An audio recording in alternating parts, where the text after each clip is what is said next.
Now these belong on an e-bike or your kid's Hot Wheels. These are not the Revgrips I'm talking about. Now I have an Ibis RipMo, and with the carbon bars, you cannot run standard Revgrips. So their solution is this SLI system.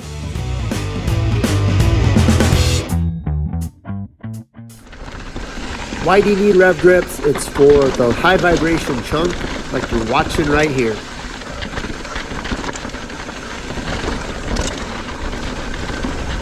And to kind of give you guys an indicator, I have, well, one, I'm 50 years old, and my hands hurt every freaking time that I ride. And it's probably because I pull too much brake lever, but you know, my head says send it and my fingers say no. But anyway, here's some of the grips that I've used in the past. Ergons, ESI Chunkies, DMR Death Grips. You pick them, I've used them, and none of them help. So I'm really hoping that the Revgrips, the SLIs that integrate with those Ibis bars, is going to be a game changer for me. I'm going to start by saying these are not cheap grips, but they are really rad. Here they are. They got here. UPS, first class mail, Revgrips. Nice little inconspicuous brown bag. And when you open them up, here's what the packaging kind of looks like. Everybody's unboxed these, so not a big deal. Here is the install with the rubber RG grips, the ergonomics on my Ibis, and this is a close look at the end caps on the SLT grip. Big time difference. So I'm not going to get into the hows and whys of how you install these grips. That's been covered about a million times by about a million different people.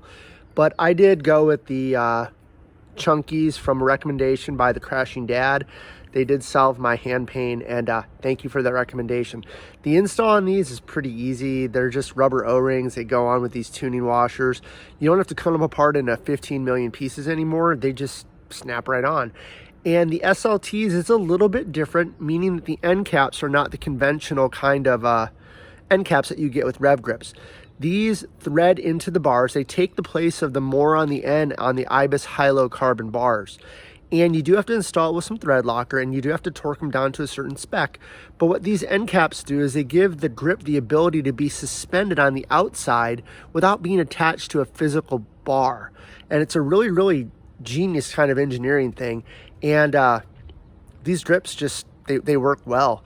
I can't tell you how much I like these grips. I like the color choices you get. I think these come in probably about 5, 10, I don't know how many different anodized color, and they're all replaceable. So if I ever want to change it up and put blue ones on, I just order blue ones. If I want to change the interlocks to green, I order green ones. And here's the question that everybody asks when they first sit on the bike. Everybody's first reaction is, let's see how much they rev. What are they about?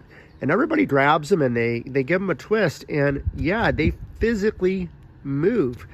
And it's kind of an unnerving feeling when you just sit on the bike and realize that your grips can rotate and you're just waiting for them to go whoop and fly off. But when you ride the bike, you do not feel them move. All you feel is comfort and cush on your hands. And I'm not going to tell you it's like getting another inch or 10 millimeters of suspension on your front fork, but what it does do is it isolates the grip from your hands and stops that high frequency kind of numbing sensation. And if you're having that kind of a feeling, I highly recommend these grips. And if you have Ibis, now I have an Ibis RipMo, and with the carbon bars, you cannot run standard Revgrips. So their solution is this SLI system.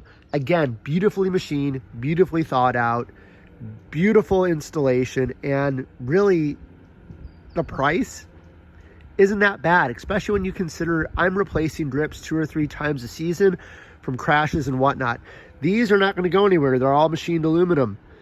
New inserts, the grip replacements, are about 25 bucks. Correct me if I'm wrong, but somewhere right in there. Go ahead and get these grips. You're gonna love them. And hey, we ride out here in Arizona where it's kind of chunky and kind of vibrates you, and they work real well.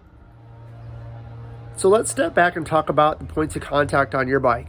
We all know there's 3, and you might as well make them the best that you can get them, right? We talk about saddles as comfort for your butt, and another point of contact.